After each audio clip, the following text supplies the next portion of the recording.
Before we move, I believe there's some late items that have been brought to my attention. His Worship has one to present to us on the Gustalo legacy. I'm happy to move that we receive that as a late item if someone would second that. Thank you, Councillor Clark. All those in favour? Aye. Against? Carried. Any other late items? Councillor Ludlow. Yes, Chair. I have a late item around the Chief Executive's remuneration that I'd like to raise, and having spoken with the Chief Executive, comfortable with it being an open meeting. Thank you. Anyone happy to move that? I'm happy to move that too. Sorry, you're moving that, Councillor Ludlow. Thank you, Councillor Lewis, for seconding that. And an additional item, elected members' remuneration. And an additional item, of course, is the elected members' remuneration, and just bearing in mind that that recommendation will come from this committee and go to council or stay here. Okay. So from here. All those in favour for those late items? Aye. Against? Oh, yes, Your Worship.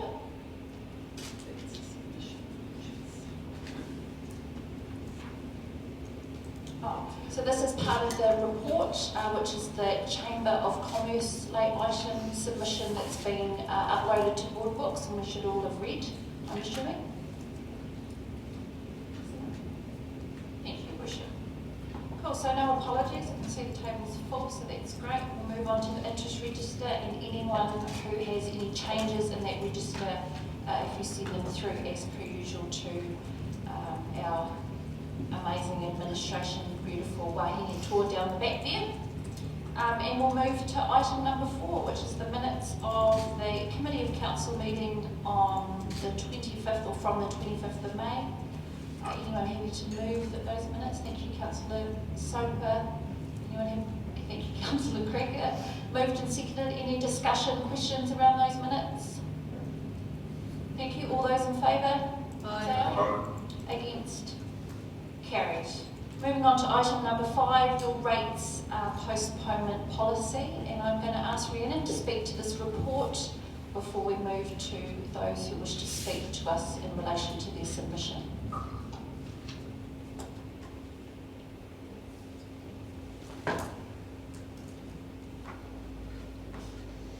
Chair. Kia ora, councillors. So yes, I'm here to speak about the rates postponement and remission policy that we've been consulting on for the last month. So in your papers you've received the submissions that we received on this, as well as my paper, which I will take as read, just proposing a change to that. Now we did have 3 people that wished to speak. One lady cancelled this morning. The other lady has not arrived at this point. I've got one person on Zoom, so I'm not sure if they're in the waiting room yet, Michelle.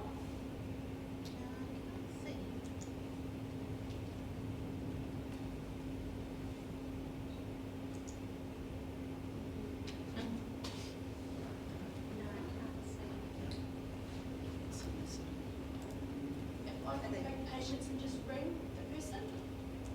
Absolutely. Are there any questions from elected members on those reports, just while we're waiting for... Yes. Oh, thank you, Councillor Abbott, and welcome. No, thank you, and good afternoon to you all. I was just looking through the rates postponement and remission policy, the article at the back there, and under page 8, consideration of other matters, the finance policy needs to be changed to the new committee structure. It still says finance policy. It also denotes 3.5%, but the recommendation is 2.5%. That probably needs to be changed too. Yes, thank you, Councillor. Thanks for pointing out that first. Can't hear you. Thanks for pointing out that first correction, which we can make. The reason the paper still says 3.5 is that I am not changing it prior to the agreement today. That you actually want to make that change. If that change is requested by council, then I will change the paper at that point. I think I heard you, so we're just being a bit premature at the moment, are we? Yes, I didn't want to preempt your decision that you made today. Okay. Can we still talk about this, Tony? Absolutely. Are you asking questions? I've just got Yeah. council. Yeah. Yeah, I am. I just got a question. The official cash rate or the OCR is at 1%. I understand that we borrow at 1.9% or less. Could I have that confirmed? Welcome, Mr. Foster. You just took your seat and now you've got a question. Yes. Can you hear me? Yes, I can too there, Dave. Right, thank you.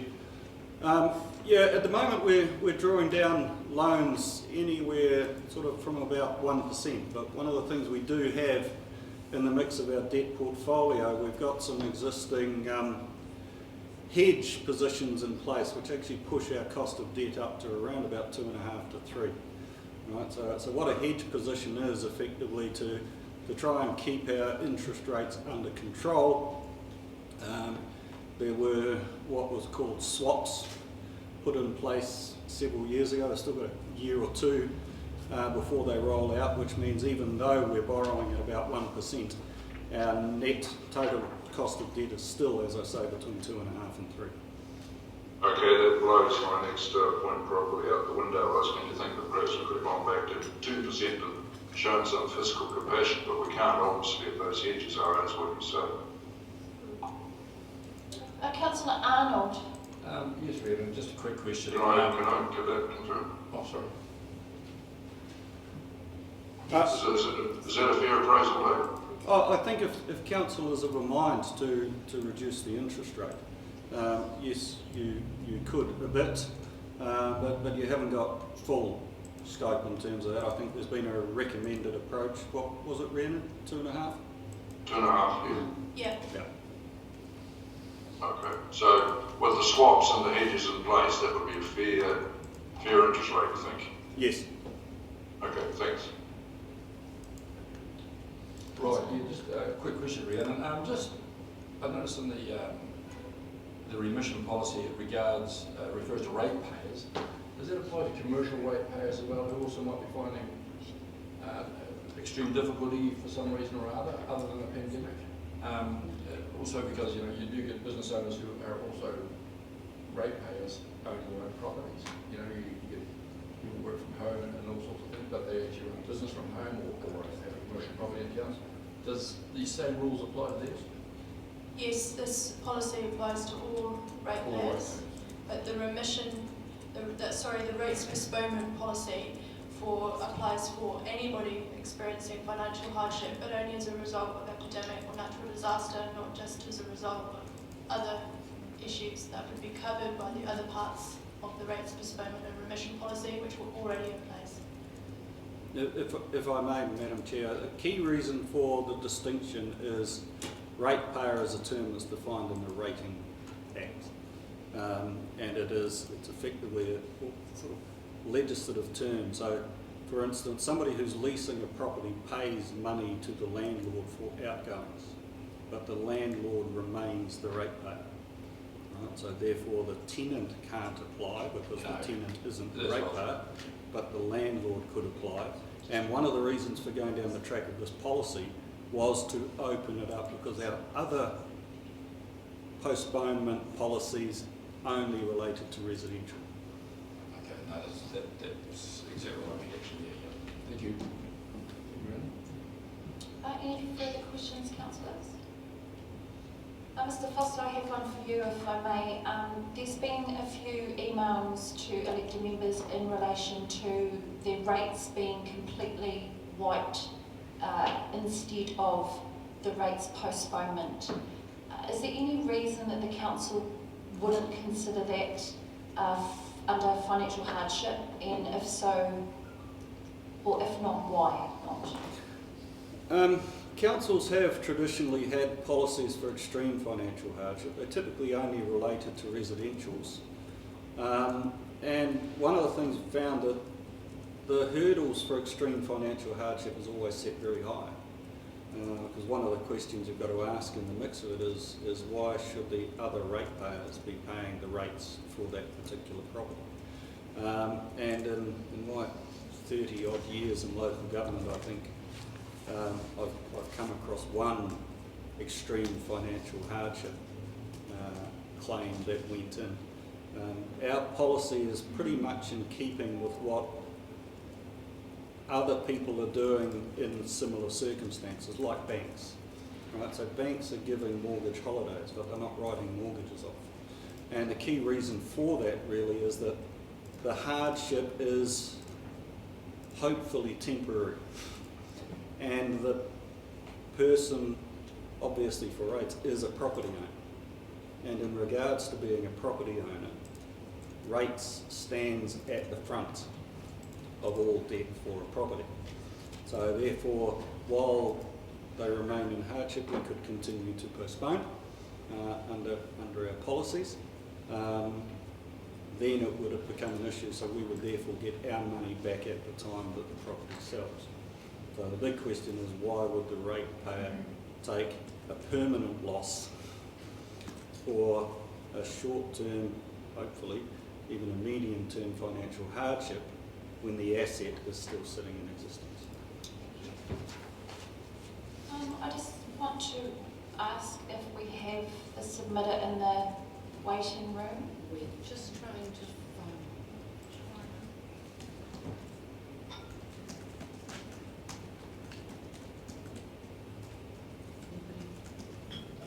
Did he answer? I don't think we've been able to make contact.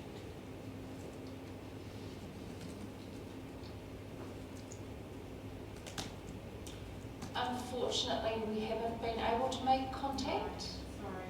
No, it's not your fault. It's okay. Madam Chair, I'm happy to move that we receive the report to fill in a few minutes. Thank you, Councillor Soper. Would anyone be happy to second the first recommendation that the rates postponement and remission policy report be received? Thank you, Councillor Ludlow. All those in favour? Against? Carried. Just taking some time to speak.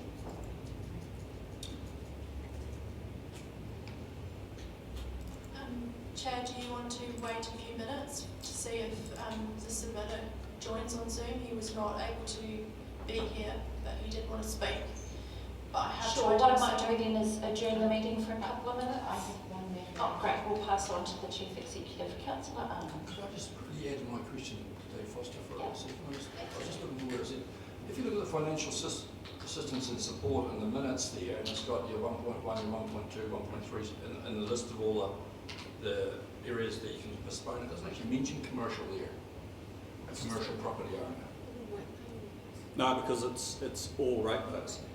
So usually where it's restricted, It says it's postponement. restricted. It doesn't say that, it says postponement for rates for residential properties. That's on the first one. Yep. The new policy doesn't have that. Okay. The new policy is a postponement policy only, and it's been added. So and what have I got the wrong one here? I think you are. There was one further down in the last 2 or 3 pages. So that policy that we had there existed, and if it wasn't for the commercial properties, that probably would have sufficed, Thank you. and we wouldn't have suggested another.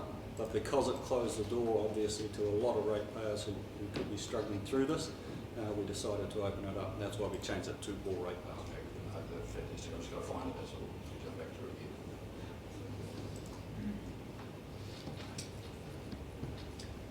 Claire, we'll move to the Chief Executive's. Madam Chair, I just want to alert councillors to one matter which Councillor Soper requested at a previous meeting of the Committee of Council, and that was when you were given advice in relation to LGNZ and remits for the AGM, it was agreed that Council should investigate seeking income-related rent subsidies from government, that advocacy take place on that matter. As a first step, I made contact with LGNZ because it was nagging in my brain that this had occurred before, and it was confirmed by Mike Reid that at last year's AGM there were remits from Napier City Council and Wellington City Council on this matter, and work has commenced, although it was interrupted by COVID-19, and on that basis I would like to confirm that the committee is comfortable with no further work being undertaken, and I wanted to have it recorded in the minutes so that you knew that there had been a report back on the matter. Councillors, any feedback around that? was no motion previously, but if councillors are comfortable with that. I'm very comfortable with that as the person who raised it. I was aware it had been raised by other councils previously, but I wasn't aware what stage it was at, so LGNZ has picked it up. I'm very comfortable with that. Yes. Thanks. I went to the LGNZ Housing Symposium at the start of the year, and one of the things that Minister Farfoy made very clear, as had previous ministers on housing, was that councils would not be eligible for the income related rent subsidy. But one of the interesting things that was raised by somebody in the audience was around how previous governments had essentially given low interest loans, I think, to councils so they could build the housing that they have now. And Minister Farfoy was quite surprised to hear that, and had said that nobody had raised that with him. And I actually wonder whether that is a better thing for local government to be asking the minister about, rather than the income-related rent subsidy, which I think is falling on deaf ears. But Madam Chair, I can confirm that there was mention of that made in the response that I received from LGNZ, and that was part of the conversation that COVID got in the middle of. So they are going to be picking that up again. Thanks. I'm just going to take your lead that everyone's comfortable with that. I'm just going to move back to Rhiannon. Councillor Evatt's got his hand up, I think. Councillor Evatt. You're just saying I was comfortable with that. Thank you. Rhiannon. Just to say that I've had a communication now from the submitter. He's available at 3:30, which is in about 10 minutes, if that would work for council. I don't know whether it's possible to move to the next item. Sure, I'm sure we can move and wait till 3:30. It's important that we hear from our submitters. So we might move to the late items that have been put in front of us today. I'll start with Your Worship. Well, it's just from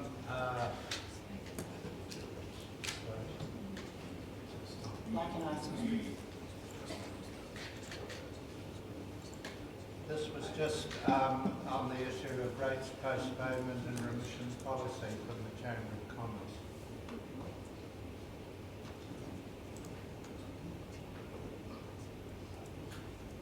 Thank you, Your Worship. We've received that report from the Chamber of Commerce, but you have another late item.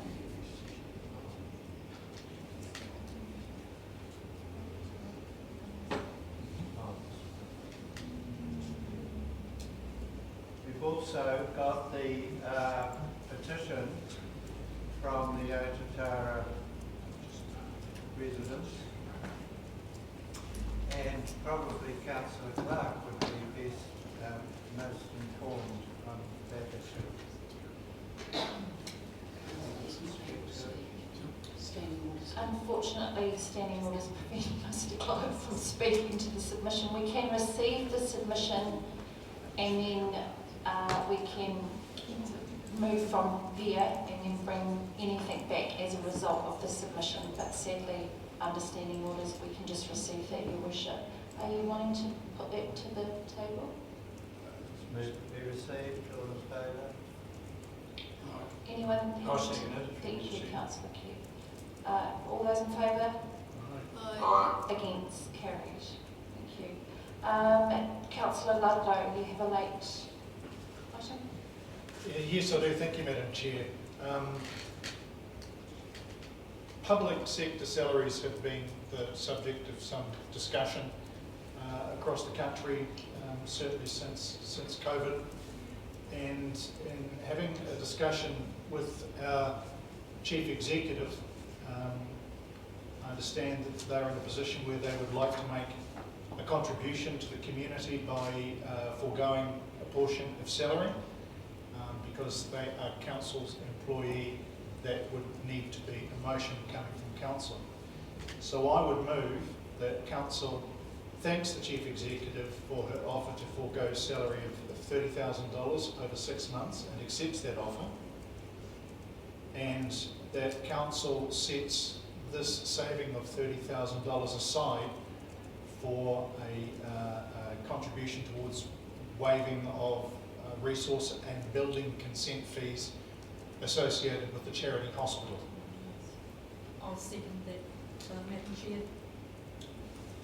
Discussion, do you know? Because it's a personal wage issue, there's no discussion on that, just in case people want to speak to that. But the motion has been moved and seconded, so I'm happy to put that. All those in favour? Aye. Against? Carried. I'm looking for Rhiannon, so I would like to adjourn the meeting for a couple of minutes so we can get our submitter on the phone at 3:30, gives us 10 or 9 minutes. So, anyone happy to move that?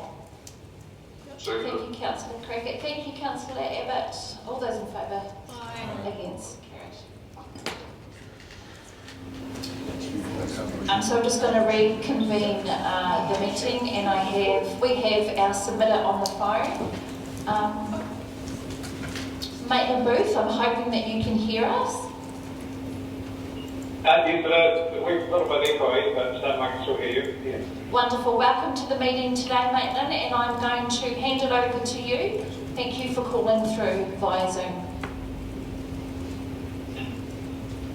Okay, so do you want me to just give my submission or? Absolutely. Perfect. Thank you. All elected members are here, willing, watching, listening. Okay, well, brilliant. Thank you. Thanks for the time.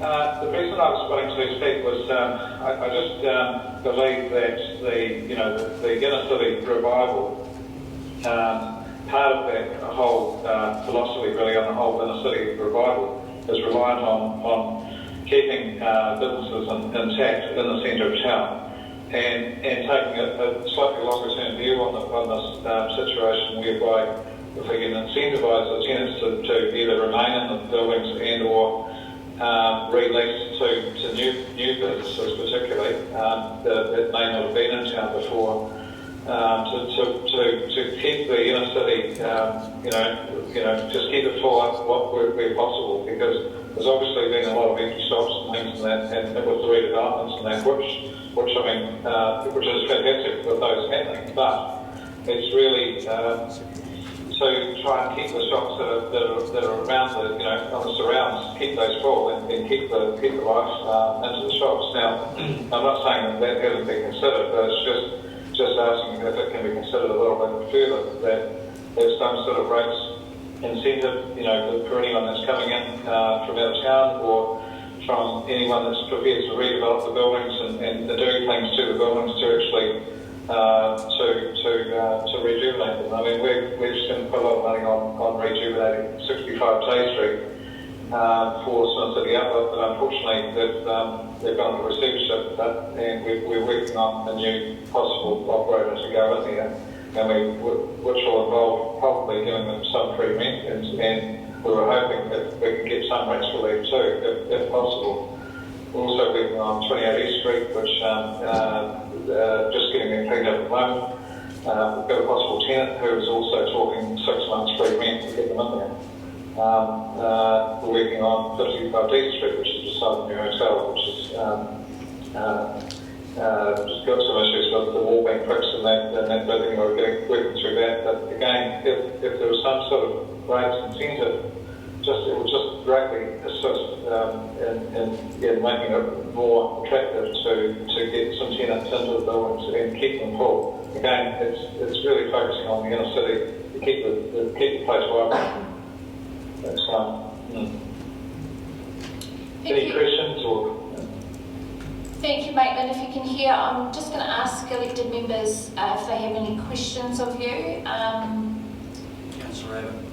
Councillor Abbott, Councillor Lewis, Councillor Arnold.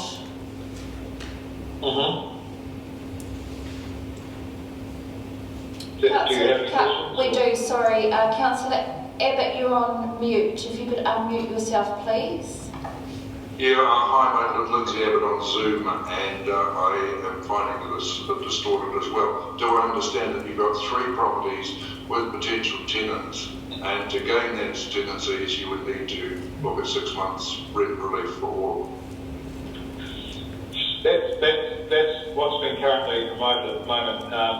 The one on 28 East Street, they absolutely insisted on both some fit-out assistance. It's a new business to Invercargill, they're Christchurch based, and also 6 months after the fit-out's completed. So it's probably a longer period that they have a rent-free period. Now, I mean, it's basically because it's a new business, it's a whole new thing starting off, but to offset that, they'll take a long-term lease. So in other words, we're insisting on, if we do those sorts of things, that we do get a long-term lease. So it's only really a temporary situation, so we can actually get a long-term, cash flow from the operations to actually support rates and obviously, keep the buildings and everything else. Right, okay, and that also applies to the other 2 properties too, but perhaps without the fit-out, is that right? Yeah, they're slightly different on the others. But the Smith City and that, we went through, they actually closed the shop. We've been in discussions with the new company. The new company doesn't want to keep it running, but I've just actually finished a meeting with another couple who may be interested in coming in. So we're just working through that at the moment. But again, we're having to, see what we can do to incentivise them to come in from out of town. They're Central Otago based, so we want to try and get them into Invercargill and pick up the pieces again and run with it. It'll be basically including an ongoing stock contract in there with Smith City, so we can carry on buying the stock, so they can buy them at wholesale rates. And it's really just to try and basically nurse it back to health again, But the last thing we need is more empty shops in the centre of town, really, Well, thanks for that clarity, because as I say, it was a bit distorted, so I just had to ask that question. I've got to say, this is a lot clearer now than it was before, so, yeah.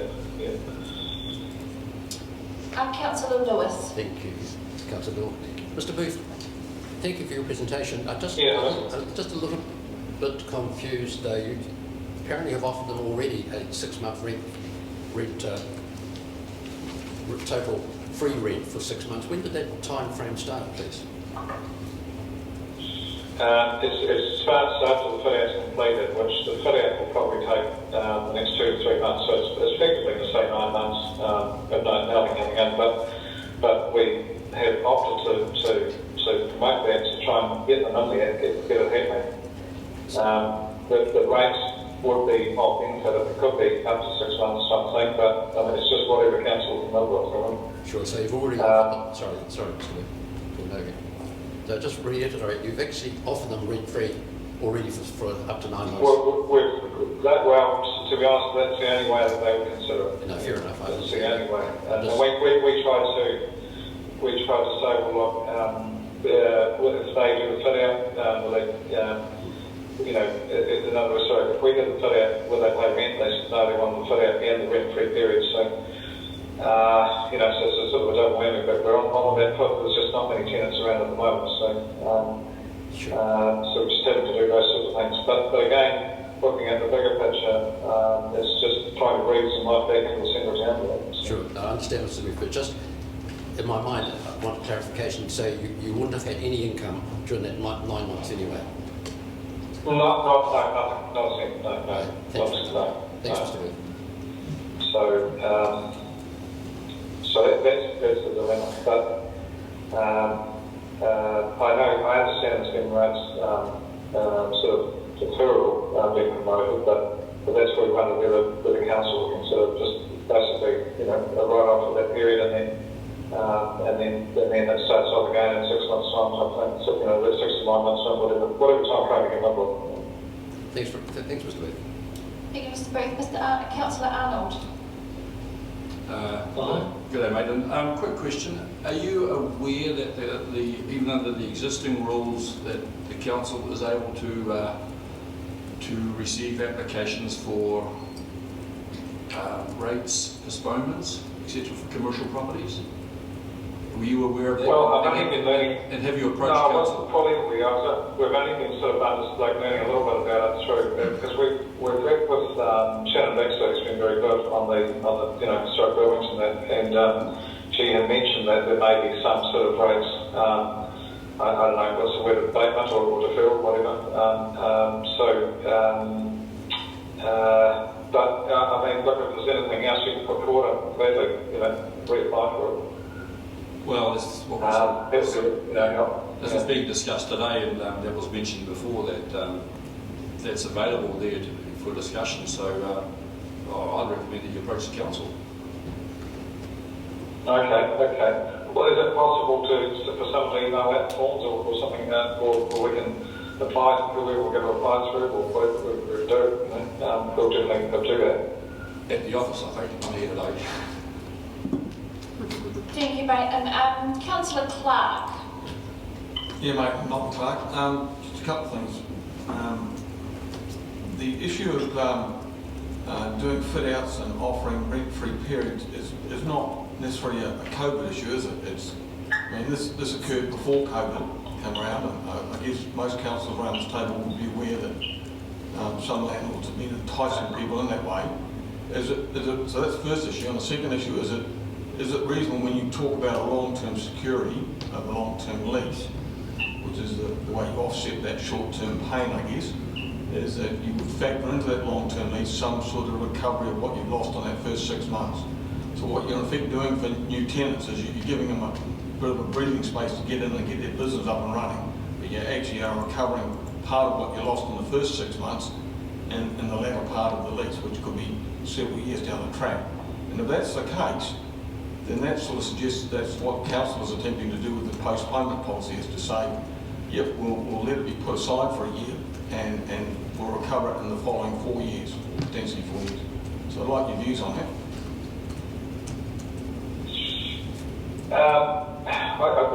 To be honest, it was actually quite echoey there, but I think what we were saying is that do the fit out. Does the fit out?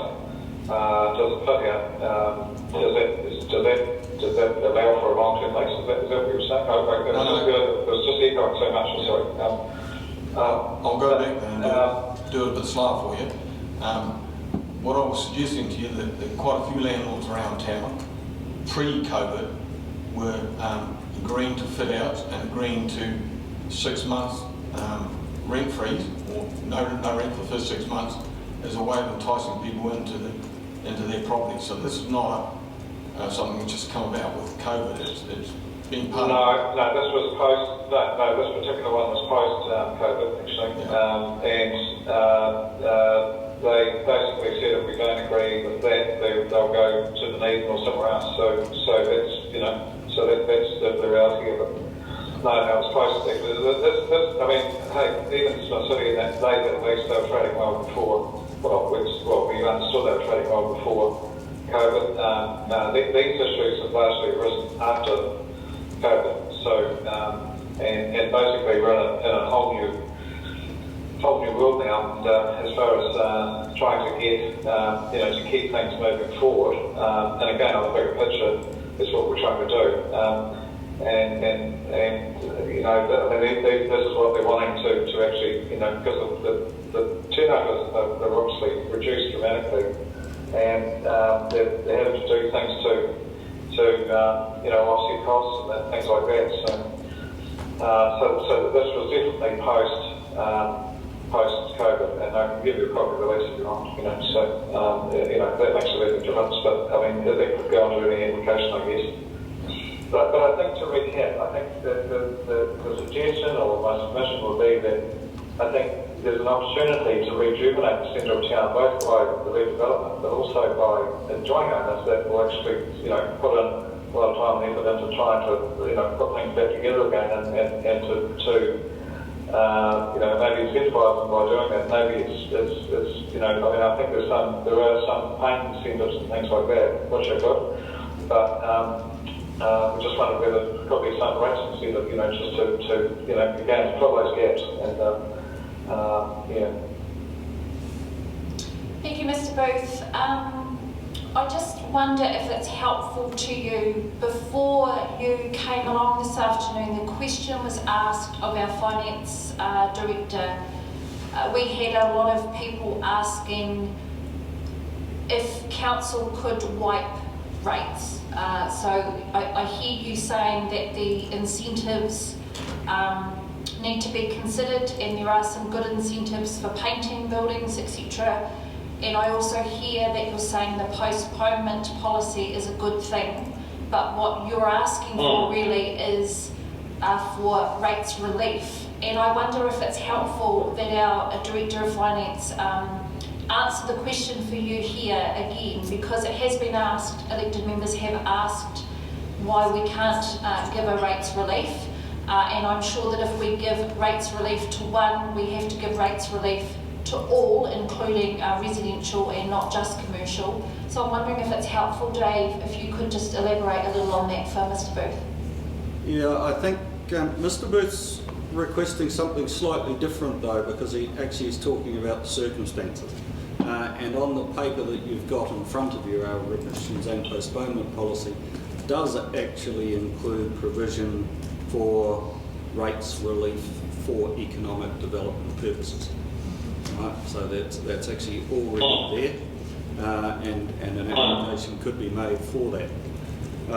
The reason we don't go down the track of remission is the bar is actually set fairly high, and in my time in local government, which is 30 years or so, I think I've only ever handled one as a CFO. The bar is set quite high, and the general rule actually is that the ratepayer owns an asset which is changing and typically increasing in value.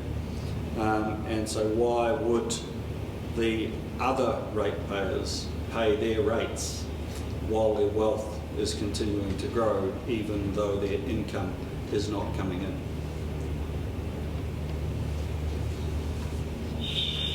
I think there's probably time there's an adjustment in values post-COVID, you know, and definitely an adjustment in rentals, and definitely an adjustment in bank funding criteria, which is, you know, all of those things have changed a lot, you know, since then. So again, it has to be a long-term proposition, otherwise it just doesn't work, you know.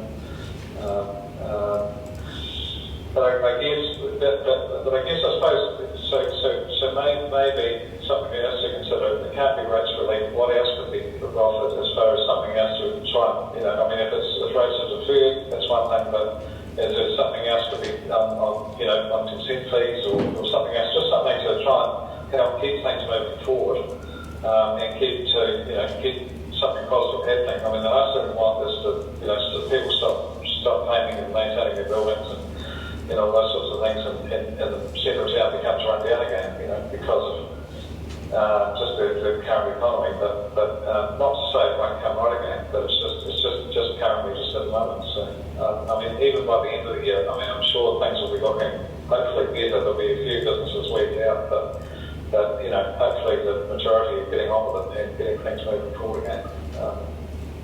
But I just want to finish too. I'm not sure if any of the councillors noticed that the clearancing of the colours and everything it used to be and what it is today. I mean, it made quite a big difference, and you know, that's an example of what some of the things that we're intending to do with some of the other buildings, and repainting facades and maybe lighting and all sorts of things. So again, if you can think of anything else, it would be appreciated. That's all. That may be able to try and keep things moving forward. You know, so. Thank you, Mr. Booth. We really do appreciate you attending today. You were the only submitter that we heard, so we're grateful that you took the time out to speak with the council today. I do have two questions, one from Councillor Kett and one from Councillor Soper. Yeah, on the submission, you only named two properties. You did mention a third property, but I didn't pick up the address and what type of property it was. There's one of them, one is Tay Holdings, which is the Tay Street property, which is my Civic, and the other two is 28 East Street and 55D. It's at 55D is a unit title, but we've got units 1 to 6 there, which are the ground floor and basement and that sort of area. But they're both owned by Escalade Limited, so that's probably why the confusion. Yeah, sorry. Yeah, I'm on to now. That's the old RK55, is that right? Yeah. Okay, thank you. So we've got, we're working with a tenant again there at the moment to try and we'll be talking to Simon Tonkin about consents and things like that. So again, maybe it's not the rates, maybe it's some sort of assistance to help us get the thing, just to fast track the consent through and get the thing up and running as fast as possible.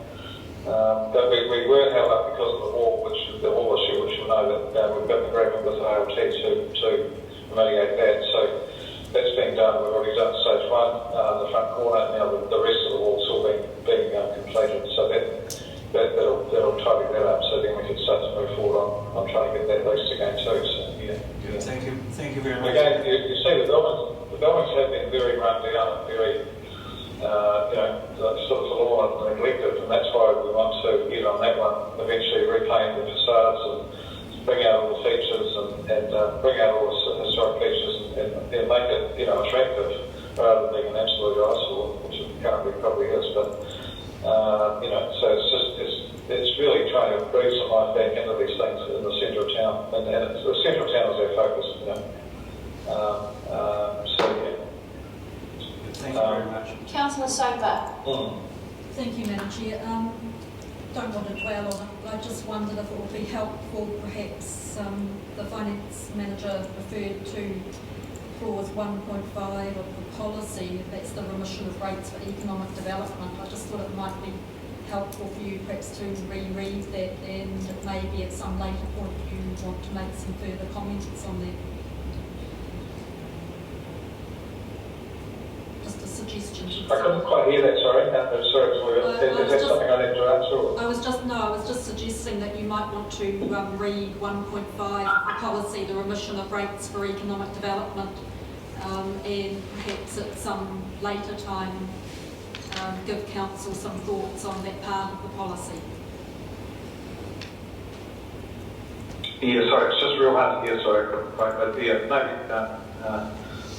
Sorry, Mr. Booth, we can send that message to you via email maybe after the meeting. Councillor Cricket. I think an email would be, I think it's probably the most, yeah, that would be good, and then I can respond too, if that's okay. That would be fantastic, yeah. Councillor Cricket. Thank you. Mr. Booth, while I have you on the phone, is Councillor Cricket here. I just wanted to commend you on your repaint of the clearance centre in particular. I know that with working on our Heritage Committee, a lot of work was done around the urban design principles for our heritage buildings. I'm getting there. And I wanted to say that we really do appreciate it. No longer looks the big yellow garish thing that it was. It's excellent. That was absolutely many years before, and I thank you for sitting and being told it. It just, we wanted, again, it's an example of trying to breathe some life into it again, and actually, we've had quite a few calls on it, and again, it took, time to pick the colours and all sorts of things and that, so it's, I think it's looking a lot neater and tidier than what it was, and the flow-on effect, that's an example. I know that the X and the Eddies were wanting to talk to painters to see if they can get them to repaint their building, so it does initiate people to do things, so yeah. And that must in turn, help keep the city sort of, revitalised. We've even talked to the YMCA to see what they want to do next door, because unfortunately there's some beautiful buildings hiding underneath all that paint, so something just sitting there too, but yeah. Okay, thank you for that. Yeah, Thank you, Mr. Booth. We've just got one final question from Councillor Clark. Just more of a reflection. I heard what you were saying about the CBD and the state of some of the buildings, the heritage buildings, that could be much better. I've put a report to council some time ago where I did a survey. It was about 40 buildings, if you consider the blocks Tay, D, part of S and Spey, that were badly in need of either a bit of wood blasting or some new paint. And maybe that's an area that council could consider, and my colleagues probably won't like me saying it, but where we could wear the whole cost of doing those, because it wouldn't be substantial in this COVID period to assist landlords who probably don't have that discretionary money at the moment, but it would certainly enhance the beautification of our CBD at the same time, and might encourage people and businesses to come back into it. Well, I've got to say, you know, it's like being about painting is probably the best value for money you can do. It really greatly changes the buildings, you know, dramatically. And I think people can see something. It's not just sort of, as you say, maybe the rates are still being charged and paid, but as you say, there's some sort of incentiviser to get them, you know, to get them painted. Yeah, I think it's a very good idea because it really, you know, it just means the difference of, you know, you can see case in point even Tate Street, you know, it's amazing what a difference it can make, you know. And particularly in Southland too, like making sure that they're watertight and not getting water into through the, you know, into the walls and all sorts of things and that. And it's just such a big thing to preserve them really. And I think we've got to try and preserve what's left really and try and make them attractive. Yeah. I mean, even like sort of Napier or those areas, that you know, I don't know what they did there, but you know, a lot of those deco buildings are around, and you know, they're all painted up and sort of tidied up. So yeah, I think it would make a huge difference. Yeah, definitely. Yeah, I'm totally agree with that. Yeah. Thank you, Mr. Booth. Thank you again for attending today. Like I said, it was we are grateful that you took the time out to call in to us. Thank you, and I'll farewell you. I appreciate everyone's time. Thank you very much, and sort of hopefully we can all move forward and keep things moving in the right direction. So yeah, thank you. Thanks a lot for your time. Thank you very much. Okay, bye bye. Bye bye. It's funny. Thank you, councillors. So with those, we're back to submission heard. We have the recommendations on the report, and we've had one. The report received, passed, and I guess I just leave it open to elected members. Councillor Ludlow. Thank you, Madam Chair. I'm happy to get the ball rolling by moving the remaining two recommendations that we've heard from the submitters. But we adopted the rates postponement and remissions policy with the recommended change to reduce the interest rate applied as part of the rates postponement for the pandemic, epidemic or natural disaster from 3.5 to 2.5%. And in moving that, recognising that a great number of the submissions that we've received are in support of the policy. Some of the submissions are slightly wayward in what they were talking about. They've come in with the best of intent, but they've talked about the degree of the rates increase, which is not what we're discussing, or they were unaware, as we've just heard from Mr. Booth, of some of the parts of the policy. For example, the economic development part of the policy. The points that he raised about painting. There is a painting initiative that council already has that people are able to apply for. So we have heard and considered the points that have been raised in the submission. Happy to second that. Thank you, Councillor Soap. I just want to advise that these will be recommendations that go to full council. So just to be aware as elected members that it will go to full council for final ratification. If there's no further questions, comments, it's been moved and seconded that we receive the report, and Councillor Ludlow has moved recommendation number 2 and 3. All those in favour then? Aye. Against, carried. So those recommendations will go to the next full council meeting next week. Thank you. Thanks, Rhiannon. Moving on to our final topic, and on elected members' remuneration. Say that very properly. Thank you, Jodie. Welcome. Thank you, Madam Chair. Tēnā te mihi kia koutou. So with this report, it's come through late, so I'd like us to walk through it together. So with the recommendations, just keep in mind around what, so number 2, we've got to determine the preferred option to reflect the appropriate levels of remuneration to recommend to the Remuneration Authority. Number 3 is council note that these figures are based on part 2 of the local government members 2019-2020 determination, which expires on the 30th of June 2020. And number 4, the Chief Executive be requested to seek Remuneration Authority's approval for the preferred option. So we'll start with the options. So option 1, what you'll see there is This option suggests a 4.32 32% increase for councillors. So if we look at the councillors table there, 36,985, there is a rise there of 4.32% over 38,583,000.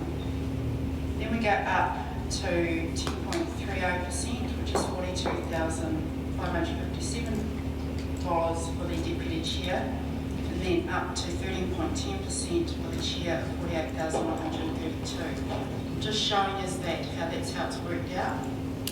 Okay.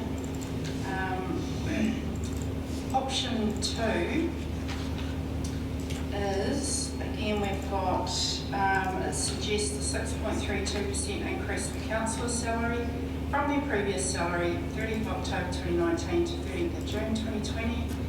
This option suggests a 6.80% increase for deputy chairs, salary based on councillor's suggested salary, and 9.8% increase for the chair's salary based on the deputy chair's suggested salary.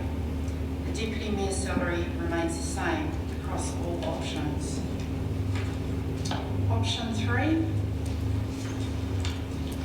This option assumes the chair has more duties and responsibilities to receive a higher percentage. This option suggests 5.48% increase for councillors and deputy chair's salary from their previous salary, 30th of October 2019 to 30th of June 2020.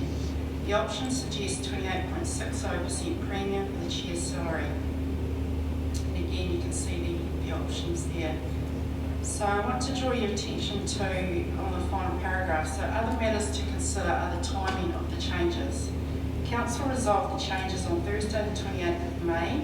It is proposed that the old remuneration will apply until 1st of June, from which time all councillors excluding the deputy mayor will be paid base salary of $36,985 only until the remuneration authority approves the proposal, at which time back payments of remuneration will be made. This step is necessary to ensure there are no overpayments and to demonstrate no assumptions have been made on remuneration authority approval. Happy to take any questions.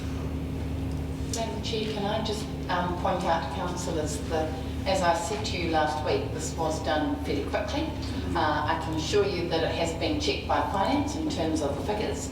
But in looking at the options, Jodie's talked about until the 13th of June, and the paragraph at the end talks about until the 1st of June. Can we just apply the 1st of June as the applicable date in all of the tables also? Yes, my apologies. Sorry. Questions, councillors? Councillor Clark? Yep. When considering the three options that are put in front of us, my view is that in relation to option 1, the deputy chair's movement is too high, it goes up significantly, while the chairs who now have additional work stay fixed. So I'm not in favour of option 1. In relation to option 2, the chairs actually take a decrease of about $2,000. It just seems to be going in the wrong direction, given that they're going to do extra work with these two things. So my preference is for option 3, which gives some increase to the chairs, but it keeps the deputy chairs, who are only deputies, in relation to when the chairs are away, and councillors on the same rate. So that's my preference, I guess, which is option 3. So can I just seek some clarification in regards to Councillor Clark's comment? In option 3, the deputy chair's remuneration will go up? Okay. But that should be the same as councillors. To be the same as councillors. Thank you. Councillor Arnold, anyone else that's got questions? Soper, Pottinger. Mine's not really a question, it's more of my thoughts. My thoughts are that the deputy chair is probably going to have a little bit more work, considering the committees are a bit bigger. And to be fair, if they end up chairing meetings, which they may well do from time to time, they're going to have to be up to speed with everything. But then so are the councillors as well. Of course, it's a complete council, everybody's here at every meeting. So my preferred option is option 2, which is a little bit of a decrease for the actual chair, but then with the rise of the deputy chair to assist, that may well sort of compensate for the fact that the chair doesn't quite get so much. But So my preferred option is option 2 as I look at it here. Thank you, Councillor Arnold. Councillor Soper and then Pottinger. Thank you, Madam Chair. Well, we're going to have an interesting issue here because we've got a preference for option 3, option 2, and now I'm going to say that my feelings are based very much on my long-term belief that both chairs and deputy chairs should have a premium over and above ordinary councillors to recognise the significant work of being both deputy chair and chair. And we've made it quite clear in this restructure that we definitely expect deputy chairs to do more than they have done in the past. For me, that leaves option 1 as the most sensible option and would automatically rule out option 3. And of course option 2, which the figures show would actually be a decrease in what has been the previous structures, chair's remuneration, which I would not agree with at all, means that of the options we're presented with, the only one I would favour in fact is option 1. Right, we have 1, 2 and 3. Councillor Pottinger. Right. Look, I guess the new thing is the deputy chair role, and it is going to be a much more demanding role than previously on the standing committees council had. And from my point of view, over 10 years on council, is that deputy chair role was purely you were the stand-in if the chair did not show up to chair the meeting, and that seldom happened and was not major.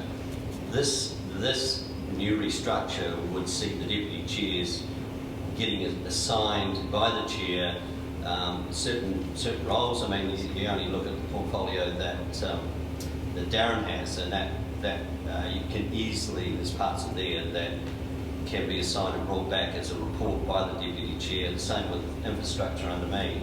The workload is going to be different. So I either support 1 or 2. 1 or 2 doesn't worry me, but I do want to recognise the work of the deputy chair. So 1 or 2. So that doesn't really help you. No, but thank you for that, Councillor Pottinger.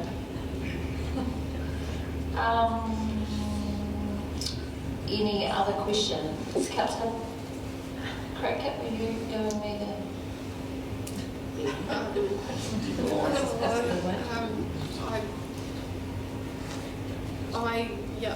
I actually agree with both Councillor Soper and Councillor Pottinger, but I feel like it's a little bit of a grey area with me commenting on it, in the sense that I happen to be one of the deputies that we're talking about here. I agree too with Councillor Soper that I believe that the chairs now, given that they're only 2, the workload will intensify. I also believe that as the deputy chair, that as Councillor Pottinger had just said, that underneath that infrastructure role, there are subsidiaries like WasteNet, for example, that I chair as a subcommittee that would be part of my portfolio in that role, that I believe does deserve recognition, and that it is much higher responsibility than that of just the councillor role. Thank you. Thank you, Councillor Cricket. Well, I can contribute as a deputy. The workload is significant at times, and I think that it warrants the deputy having recognition financially for that contribution. It's an extremely busy role, and will be even more so now we've split from 4 committees to 2. And if you look at the responsibilities of the chair and the deputy chair, there is an expectation that there is a wider spread there of work.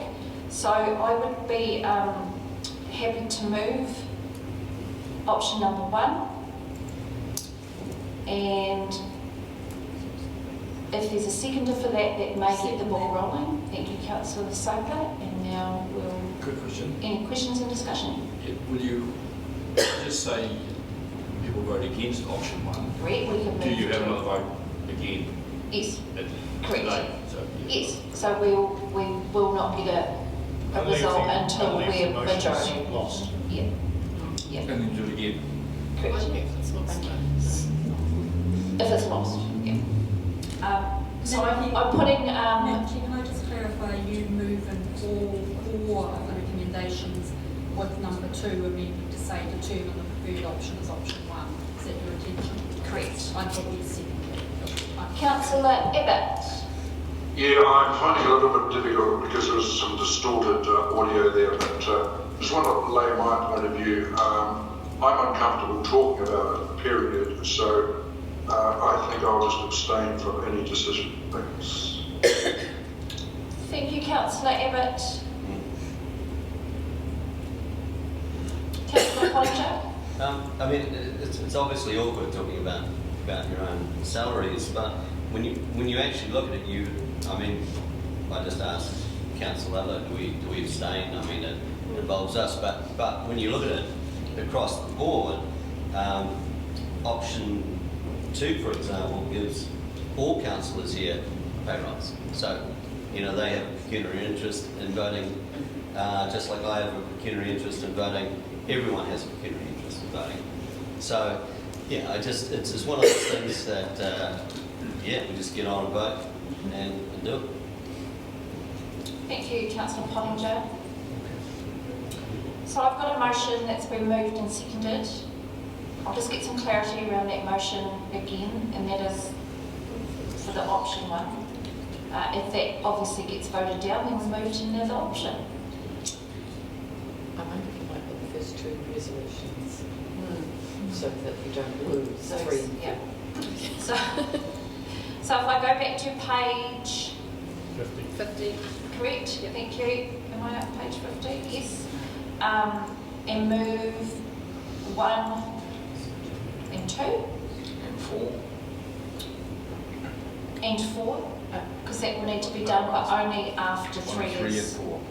My point to you putting them separately is that you do not wish to lose 3 and 4. You cannot put them again. So I'm going to go 1 and 2. Agreed. Happy to move. Second is happy with that. All those in favour? Aye. Against? Aye. Abstain. Okay, thank you. You want that recorded? Yes, please. Okay, that motion's carried. Move recommendations 3 and 4, Madam Chair. Thank you. Do I have a seconder for 3 and 4? With which option stated? Doesn't need options. Option 2 was where we stated the option. Recommendation 2 was where we stated the option. 3 and 4 just need passed. I'll second that. So you've already voted on option 1, now that's the chosen option.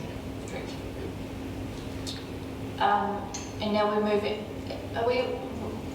Everyone understands that? We've done, 1, 2. There seems to be some uncertainty, so just hang fire. Good. Yep.